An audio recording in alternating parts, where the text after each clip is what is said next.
Okay, so I admit I totally dropped the ball in regards to Halloween-related videos this year, but I think I have just enough time before the holidays to get this video uploaded while it's still at least somewhat relevant.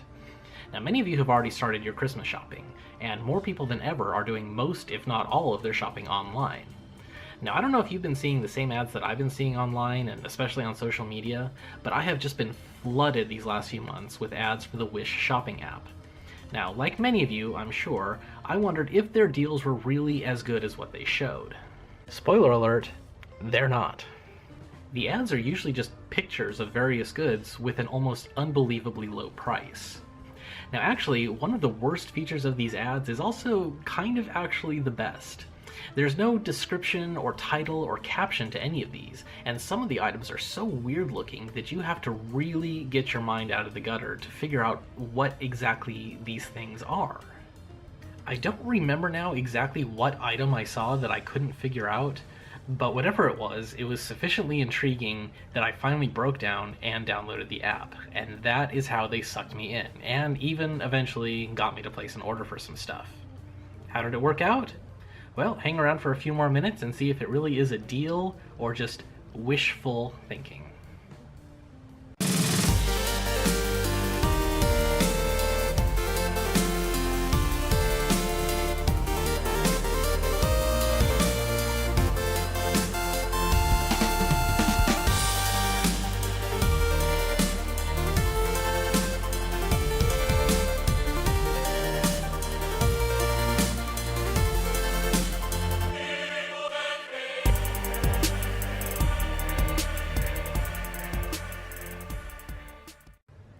I've been using the Wish app on my phone, but it's also a website that you can visit on a computer.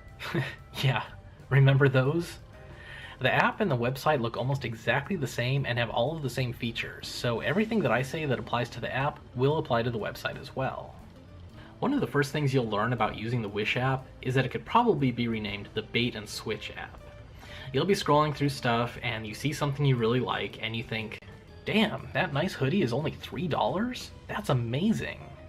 But when you go to add it to your cart and you choose the size and the color that you want, you realize that that $3 price tag is only for the absolute cheapest size and color combination available, like say a pink hoodie in size extra extra extra small. You like the black hoodie and you need it in size large, but that one costs $12. Their prices still aren't bad, but considering that you also have to pay shipping, and that their shipping times are pretty long, and that there's no guarantee that the items you receive will actually fit you or be of acceptable quality, suddenly these don't seem like such great deals anymore. That leads me to the second thing you'll need to know about using the Wish app, and that is those long shipping times. I had heard that some orders can take several weeks or even up to several months to arrive, and from what I've seen, yeah, that is a definite possibility, but for online shopping, that's almost unheard of anymore. I lived before the internet, and I remember the days of mail order where anything you ordered had a minimum 6 to 8 week waiting time for delivery. But that was the past. This is the present, and I am just not accustomed to waiting for things anymore. Don't care how, I want it now. So, how did my order work out? Well, first, let's take a look at the prices. I ordered this sweatshirt, this pair of hiking pants, these 2 pairs of sunglasses, and this splitter for my iPhone charger and headphones.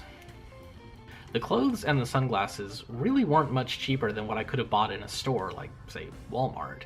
And when you factor in the shipping, I really can't say that I saved any money at all on those.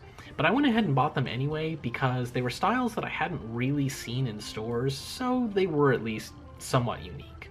Now price-wise, the splitter was the best bargain at only $1.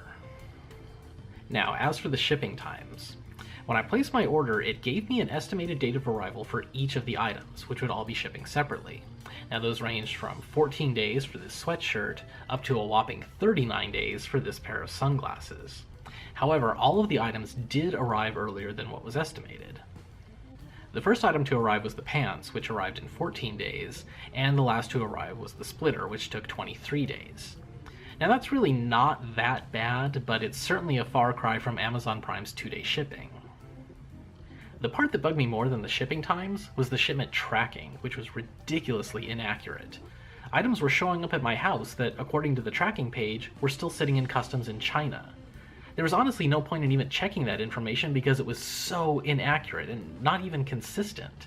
The estimated arrival dates would fluctuate wildly from day to day, so there was really no way of telling when I could expect my packages to arrive. Where's the shit? They may as well just remove that feature for all the good that it does.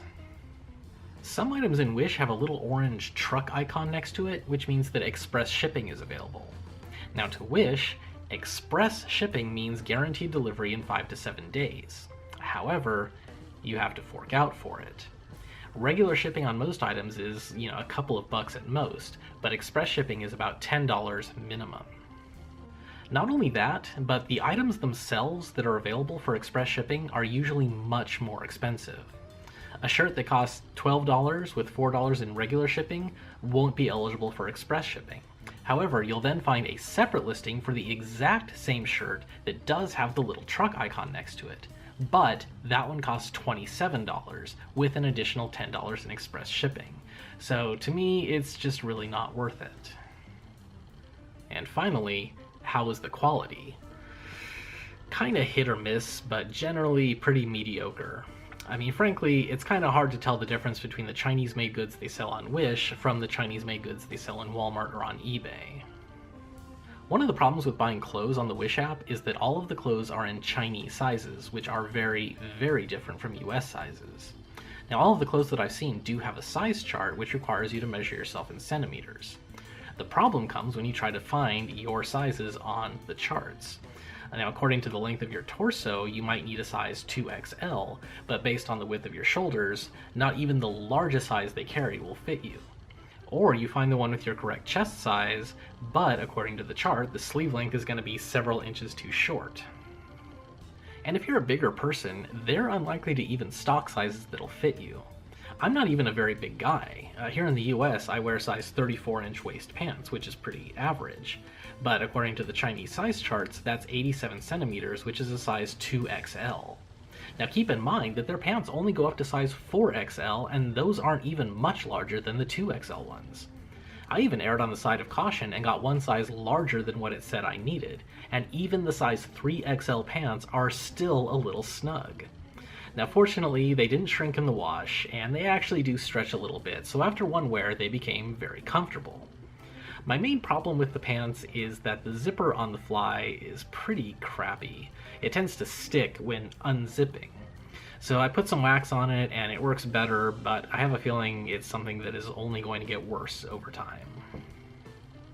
The sweatshirt is also a little snug, but I think it's actually supposed to be, just based on the style. And I'm trying to slim down a little bit anyway, so it's not such a bad thing. It is a little thin though, and the fabric seems kinda cheap, kinda coarse. I got these sunglasses for my wife, and she loves the style, but she says they don't do squat for shielding your eyes. These are pretty okay, but they're not the most comfortable sunglasses I've ever owned. I mean, overall, they both are pretty sturdy and they look exactly like the pictures, so no real complaints there.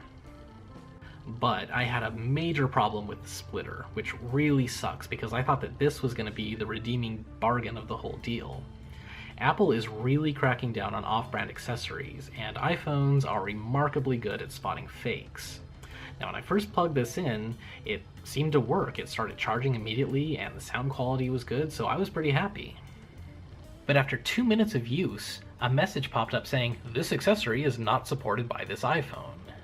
It immediately stopped charging, and the sound bypassed the jack completely and just started blasting out the speakers. I tried it several different times, but the same thing keeps happening, so unfortunately this is just a total bust. It was worth a shot for $1, but it's still completely useless. I don't really consider this to be a fault in the merchandise per se. It's more a symptom of Apple's cash-grabbing tendencies and their desire to charge you $35 for the exact same thing. I'm only out $1, but I'm still pretty disappointed that it didn't work, so I definitely would not recommend Wish if you're in the market for Apple accessories. So overall, how would I rate Wish? This isn't bad. It's not that good, but yeah, it's not that bad. It's so-so. More or less. Yeah, it's okay, but it's not going to be replacing Amazon or eBay anytime soon. They have some interesting stuff that you can't find elsewhere, and for prices that are comparable to, or even significantly lower than other shopping sites.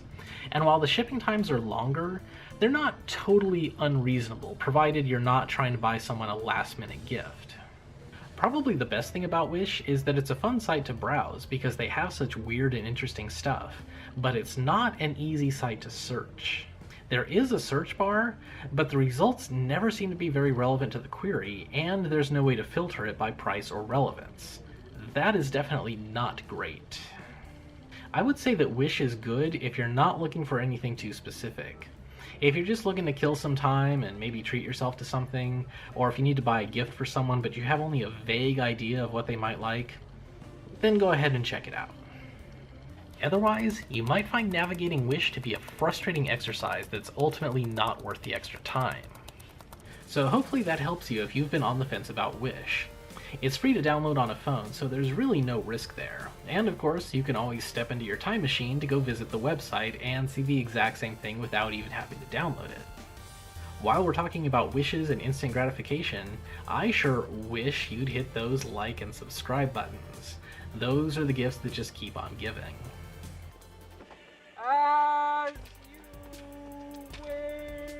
Alright, slow down, there's no need to rush. And if you'd like to share your experience with the Wish app, I'd sure like to hear about it here in the comments. Thanks a lot, we'll see you next time.